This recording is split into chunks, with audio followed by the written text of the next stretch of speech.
Donc aujourd'hui mon idée c'est de venir pêcher la carpe à 2 cannes. C'est une méthode un peu hybride entre ce que pourrait faire un carpiste à la batterie et un pêcheur méthode fine. Poisson borgne. Première fois que je vois ça. C'est pas une cicatrice, hein, c'est qu'elle est née sans son œil.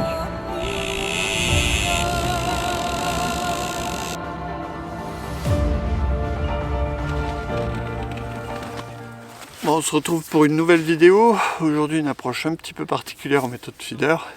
Et je vous propose de voir ça tout de suite. C'est parti.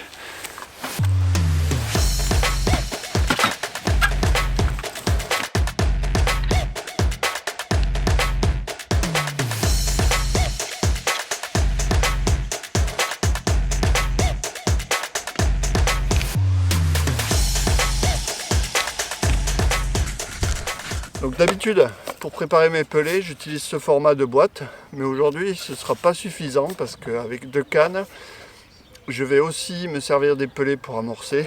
Donc je vais passer au modèle au-dessus, voilà, histoire d'avoir une plus grosse quantité de pelets. Donc pour cette journée, je vais utiliser essentiellement les pelets mainline en 2 mm. Donc les micro-pelets, c'est vraiment intéressant pour la pêche aux méthodes. J'aurai l'occasion d'y revenir plus tard dans la vidéo.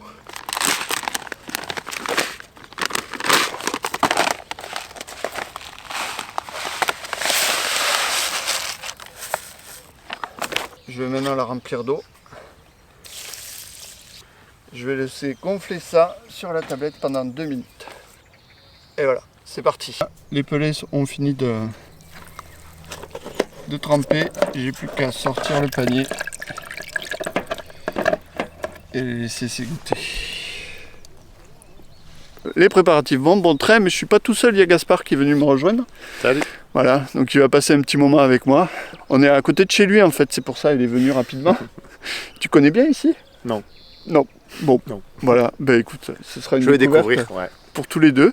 Bon, première étape, donc c'est sonder. Donc pour ça, j'ai toujours ma petite canne à carpe qui va me permettre de bien sonder, de la tresse sur le moulinet. Je vais utiliser là un plomb de 30 grammes. Je vais faire plusieurs lancers pour essayer de voir la profondeur et puis aussi pourquoi pas d'arriver à voir où sont quelle est la texture du fond, s'il est plutôt mou ou s'il est plutôt dur. Ah, il n'y a pas d'eau du tout, le temps est vraiment très peu profond. Le plomb a à peine touché la surface de l'eau que déjà il est...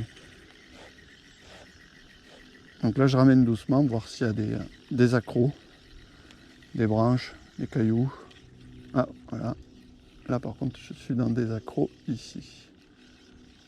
Voilà, on voit bien le sillon de la canne qui saute. Donc si tu as repéré, nous allons repérer les distances de pêche à l'aide des piquets.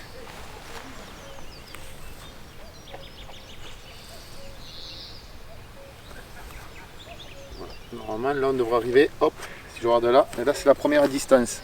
Ouais. Donc 32 mètres. Au moulinet. Moulinet, 8 tours de piquet. Allez. Là je vais déclipper donc.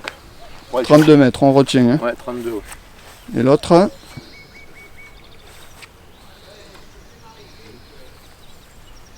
10. Hop, on est un peu plus de 48 mètres. 48. Ouais, 48. Bon, on va mettre 50 parce que ça sautait bien là-bas sur une grande zone. Donc on va aller jusqu'à 50, voire 52. C'est ça, hein? 50. On va le recompter après au retour, quand même, pour être sûr du coup. On a placé un bête roquette là, un spomb sur la canne d'amorçage. Et on va... Qu'est-ce qu'on va amener? Mais des pelets, toi, de plusieurs diamètres. Ouais, on va regarder ça. Eh bien allez, c'est parti, hein. Tu me mets tout ça là-bas? Allez, c'est parti. Une approche hybride entre le méthode et la carpe.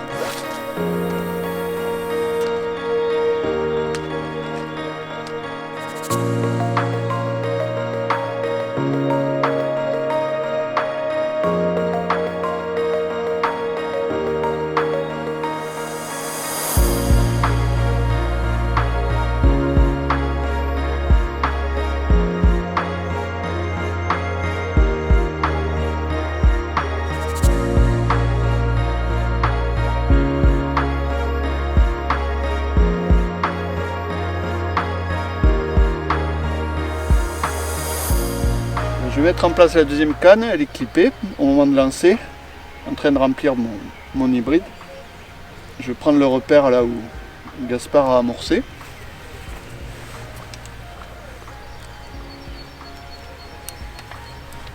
Voilà, hop.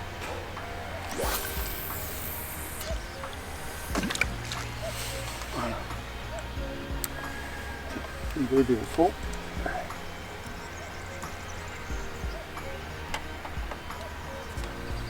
Voilà.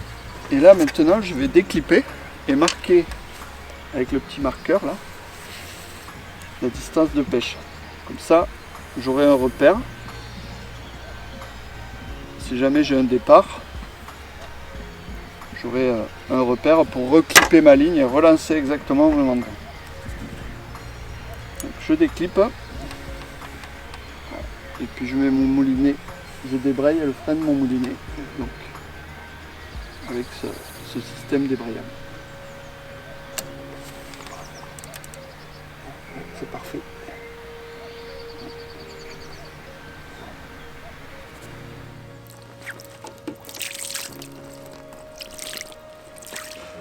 Bon, c'est l'amorçage de Gaspard, c'est grâce à l'amorçage de Gaspard qu'on a pu faire cette belle carpe. Ouais. Donc départ à 50 mètres, 2 minutes. Ouais, 2 minutes.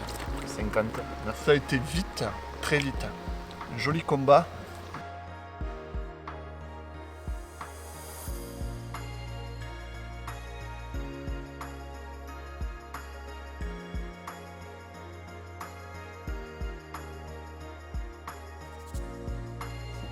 Mais c'est surtout qu'on pêche à 2 cannes. Et comme elle partait vers la gauche, vers l'autre canne. Ouais, vers l'autre canne, je fais tout ce qu'il faut pour pas qu'elle aille se mettre dedans. Simplement. Tu vois? Mais là, tu vois, c'est fou, t'avais raison, elle part vers la bordure de suite. Ouais.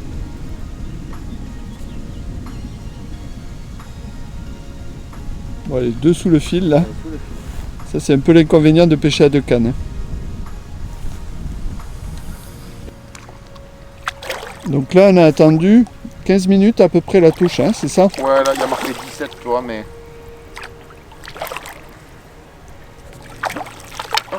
Et voilà, un petit poisson bien sympa. Petit poisson. Vas-y, monte-le. Un petit kilo, regarde. Ouais. Petite carte. Hein.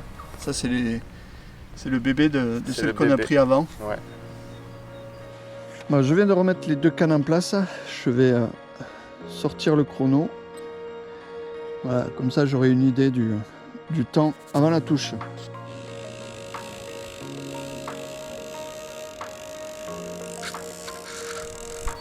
Mais le petit problème, tu vois, c'est quand tu pêches à 2 cannes, que la carpe passe sur l'autre canne, et ben tu fais des nœuds. Voilà, tu vois, il y a un joli nœud qui se passe au niveau du sillon, je sais pas si tu le vois. Ouais, donc tu vois, celle-là on l'a pris sur le coup de 32 mètres, et j'ai l'impression que les poissons sont plus petits au bord qu'au large. D'accord, ah ouais. Donc tu vois, on va essayer de voir. Très très beau poisson. Super. Allez. Ouais, couleur que...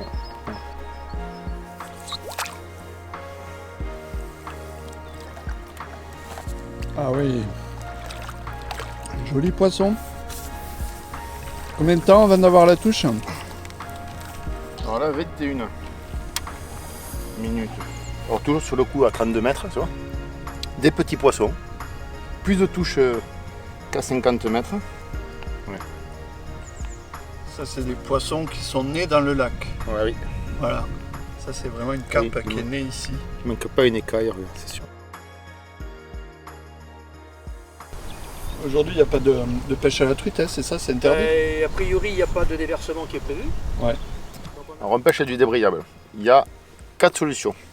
Donc on n'est pas clippé? On n'est pas clippé. Quand la canne est en position de pêche, on prend la canne en main, on reclippe si on n'a pas eu de touche, et là, on reclippe. Point final. Ouais. Ça, c'est la première. La deuxième, on prend un poisson, on avait déclippé auparavant, on jette, on peut jeter sur le travers, comme ça, s'il n'y a personne à côté, tac, on jette, on arrive au repère, tac, et on vient reclipper. Voilà. Voilà, ça c'est la deuxième. S'il n'y a personne à côté, sinon ça peut crier, quoi.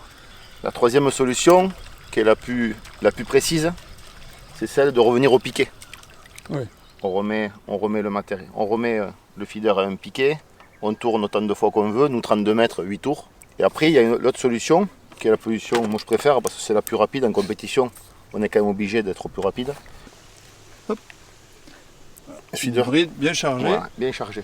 Alors comment on fait là? En fin de compte, quand je vais jeter, bien à l'endroit que je vais et dans la direction où je veux, je vais repérer le repère qu'on a fait.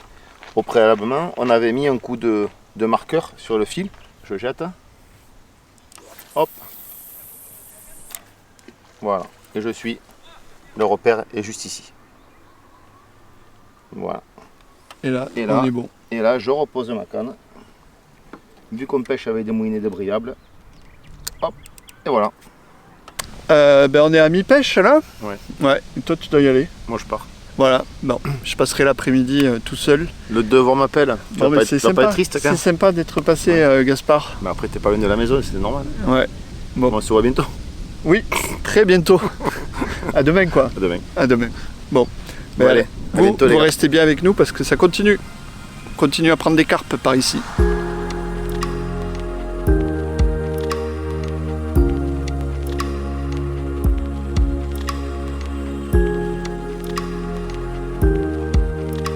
Cette fois-ci ça semble un peu plus gros quand même. C'est parti très très fort. La touche, j'ai pas pu la filmer mais wow, c'était assez impressionnant. Et là, en plus, il n'y a pas Gaspard pour m'aider. Hein. Il est parti. Ça serait bête de la perdre là. Elle est tout au bord, ça y est. Ça a l'air joli. Alors l'eau est tellement trouble ici qu'on voit pas du tout les poissons. Ils ont beau faire des remous, on ne voit même pas à quoi ils ressemblent. C'est assez impressionnant. Comment l'eau est opaque, quoi. Vraiment opaque. Je la vois pas. Je vois la méthode mais je ne vois pas le poisson, c'est incroyable. Ah, oui, c'est une jolie commune. Ah, et voilà, dans l'épuisette. Ouais, c'est une commune de ce lac. Ça, ce sont vraiment des poissons qui ont beaucoup de jus, beaucoup de puissance. Vraiment, c'est fuselé pour le combat, quoi. Voilà. Donc celle-là, je l'ai prise à 50 mètres. Donc ce coup a l'air de repartir. Il était un peu à l'arrêt depuis le début, mais là voilà, c'est un nouveau poisson pris sur ce coup à 50 mètres.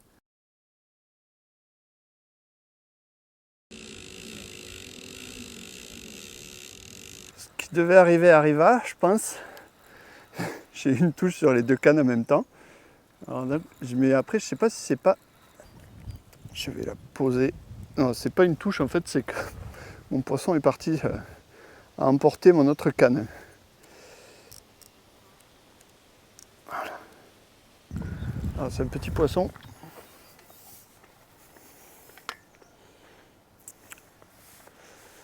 Voilà, une carpe qui est née dans ce lac, qui m'a fait une belle touche elle aussi. Waouh! Allez, je peux tout relancer, tout refaire. J'aurais jamais cru qu'il y ait une telle densité de poissons dans ce lac. C'est complètement dingue. Ce qui se passe là avec le vent qui s'est levé, ah, c'est fou. Alors là, ça tire vraiment quoi. Magnifique poisson, un des plus beaux de cette journée. Très belle carpe. Elle m'a vraiment donné du fil à retordre. Waouh, quel combat, quel combat.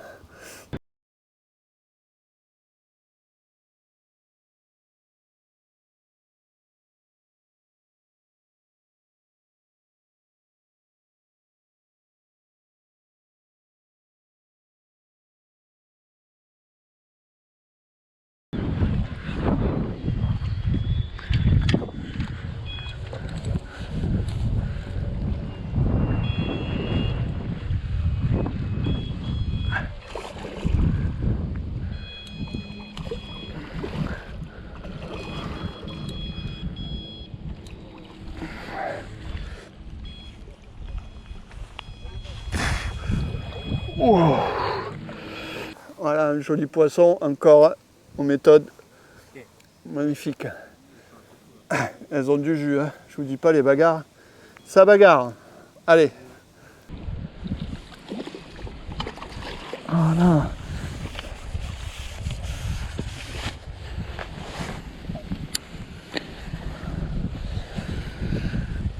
très beau poisson. Magnifique.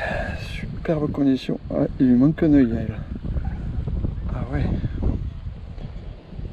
Là, elle en a un de l'autre côté. Ah oui, et là, je sais pas ce qui s'est passé, mais la pauvre, elle est borgne. Je sais pas trop ce que ça implique pour sa vie, hein, mais ah ouais, c'est assez étonnant. Bon. Eh bien, écoute, je pense que toi, on te reconnaîtra si on revient plus tard. Je te souhaite bonne chance.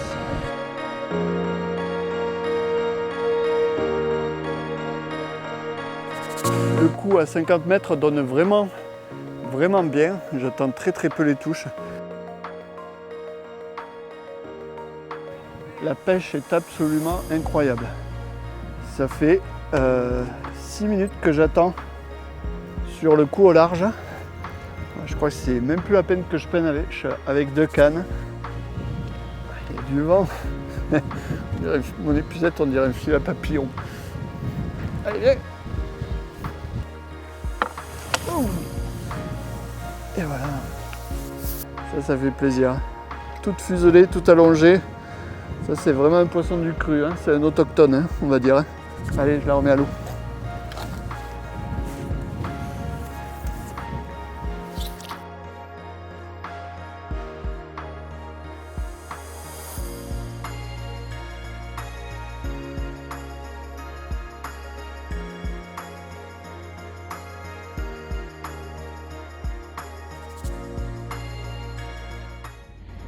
Bon, je vais re-remplir mon hybride.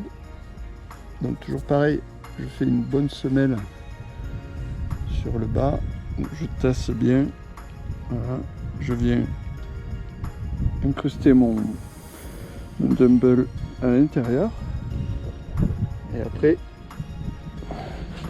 je prends une poignée de pellet et je viens mouler par-dessus en serrant comme il faut. Donc, ce qui est bien, c'est d'avoir ici le bas de ligne qui est bien dégagé pour qu'il puisse pivoter librement et avoir une bonne présentation au fond de l'eau. Ce que je vais faire cette fois-ci, c'est sur mon coup à 30 mètres. Je vais utiliser du goût. Alors celui-ci, c'est une recette suprême. Donc c'est un modèle, c'est une recette liquide, complètement liquide. Et le mango nana, il y a énormément de fluorécéine. Ah ben c'est parti là, de nouveau.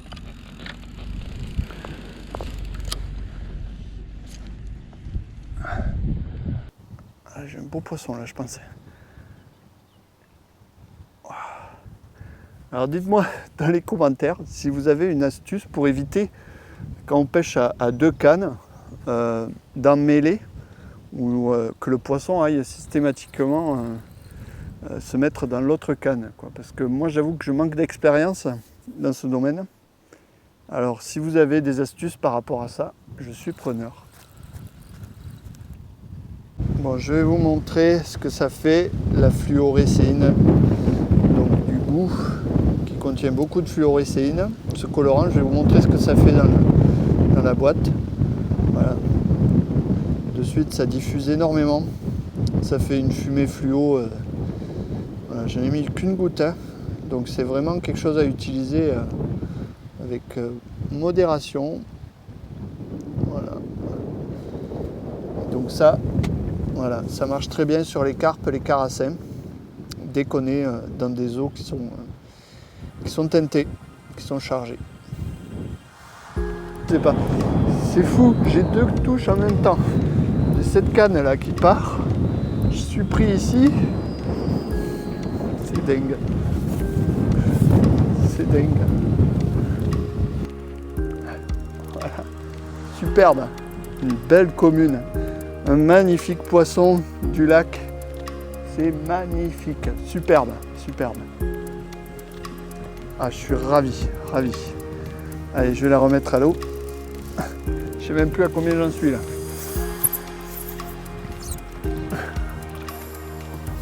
Allez. Bon, ben, on passe à la suivante. Hein? Bon, ben, voilà. Par contre là, ça va pas être la même parce qu'elle m'a pris pas mal de fils celle-là.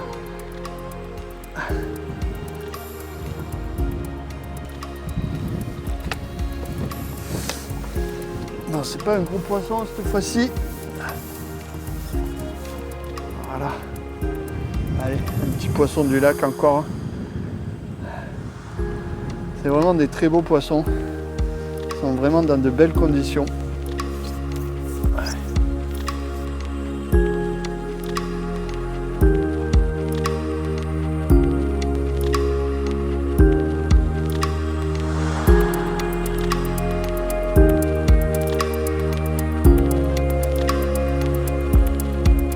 Si vous ne voulez rien louper de ce qui se passe sur ma chaîne YouTube, n'hésitez pas à vous abonner. Vous avez un petit lien en bas de la vidéo.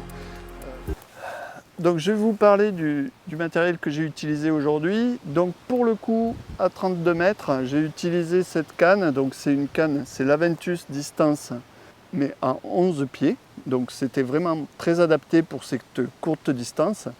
Pour pêcher avec des hybrides comme celui-ci là, de 28 grammes, un gros hybride, et surtout travailler ces beaux poissons. Donc ensuite au niveau de la passe, qui a le mieux fonctionné pour tout ce qui est toutes les distances, les deux distances, c'était donc forcément un petit wafter les roses au thon, donc les wafters mainline match, avec ici un hameçon QM1 numéro 10. Alors à savoir que j'ai fait toute la journée de pêche avec le même montage. Je n'ai pas changé l'hameçon, je n'ai pas changé l'élastique, je n'ai pas refait mon montage. Le montage, donc j'avais juste torsadé une petite portion de nylon ici au-dessus de l'hybride. Le nylon justement c'est du 25 centièmes. Puis un moulinet taille 6000, donc un moulinet débrayable pour laisser partir les poissons avec l'appât. Pour le coup à 50, et puis pour bien brider ces beaux poissons, j'ai utilisé l'Aventus Distance 13 pieds. Un hybride de 45 grammes, toujours un gros volume, et après, même chose, un hameçon numéro 10 QM1 avec un wafter en 10 mm. Un sion de 2 oses en fibre de verre, ça c'est vraiment bien pour voir aussi les touches au retour, c'est-à-dire quand la bannière se détend. Donc quand le poisson revient vers la canne. Alors ce qui était intéressant, c'est d'avoir une canne longue et une canne plus courte. Il y a 60 cm d'écart entre les deux. Du coup, on a plus d'angle pour la canne longue, qui est un peu libérée par une canne plus courte qui est posée en parallèle. Donc voilà, ça c'était un petit peu ce que j'avais vu. Donc un petit zoom juste sur les wafters que j'ai utilisés, 10 mm par fin thon, ça c'était vraiment ce qui a le mieux marché aujourd'hui. Donc les hameçons, toujours pareil, les QM1, vraiment un hameçon qui a une très très bonne réputation pour la pêche aux méthodes. Ça pique très fort, on décroche moins les poissons, c'est vraiment très bien. Un magnifique poisson, sublime, voilà, superbe, magnifique carpe, waouh. Une belle commune, vraiment, celle-ci, j'ai mis un moment à la sortir et je peux vous dire qu'elle avait vraiment du jus.